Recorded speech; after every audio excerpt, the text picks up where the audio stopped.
Sugar beat ஸ்பீடாக போட முடியல, முக்கியமாக த்ரெட் கட் ஆகுது, இந்த ப்ராப்ளம் இருந்தது அப்படின்னா கண்டிப்பாக நீங்கள் இந்த டெப்பை ஃபாலோ பண்ணுங்கள். இது நம்மளோட ஆரி சேலஞ்சில் டே 196. ஃபஸ்ட்டு நீங்கள் பீட்ஸ் போடுறதுக்கு இந்த மாதிரி நார்மல் மிஷின் த்ரெட், அதாவது சீவிங் த்ரெட் மட்டும்தான் நீங்கள் யூஸ் பண்ணணும். பீட்ஸ் போட கண்டிப்பாக இந்த அயன் நீடில் மட்டுமே யூஸ் பண்ணுங்கள். நீங்கள் எடுத்ததுமே சுகர் பீட் ப்ராக்டிஸ் பண்ணாமல் 4mm 5mm பீட்லேருந்து ஸ்டார்ட் பண்ணுங்கள். பீட்ஸ் நீடியில் லோட் பண்ணிவிட்டு இந்த மாதிரி கடைசி பீடை மோதிர விரல் வச்சு நல்லா அழுத்தமாக பிடிச்சிக்கோங்க. இப்போ நம்ம பேக் ஸ்டேஜ் கொடுத்துட்டு ஒரே ஒரு பீடை நம்ம ரிலீஸ் பண்ணிவிட்டு கடைசியாக இருக்கிற பீடை, அதாவது நீடில் இருக்க பீடை நல்லா அழுத்தி பிடிச்சிக்கோங்க. முக்கியமா நீடில் 90 டிகிரி இருக்கணும். அதுவும் இல்லாம ஒவ்வொரு பீடுக்கு இடையில கேப் இல்லாம போட பாருங்க. ஒரு பீட் இன்சர்ட் பண்ணிட்டு ஒரு செயின் ஸ்டிச் கொடுங்க. ஆரி எம்ப்ராய்டரி டீடைல்டா நீங்க வீட்ல இருந்தே கத்துக்கணும் அப்படின்னா ஜஸ்ட் 999 ரூபாய்க்கு பேசிக்ல இருந்து அட்வான்ஸ் வரைக்கும் சொல்லி கொடுக்கறோம். தேவை அப்படின்னா ஸ்கிரீன்ல பாக்குற வாட்ஸ்அப் நம்பருக்கு மெசேஜ் பண்ணுங்க.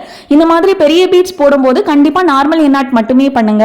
பஞ்ச் பீட்ஸ்க்கு கண்டிப்பா நீங்க சிங்கிள் பீடா தான் ஸ்டிச் பண்ணணும். நெக்ஸ்ட் டிப்ஸ்க்கு கண்டிப்பா பேஜை ஃபாலோ பண்ணிக்கோங்க. தேங்க்யூ.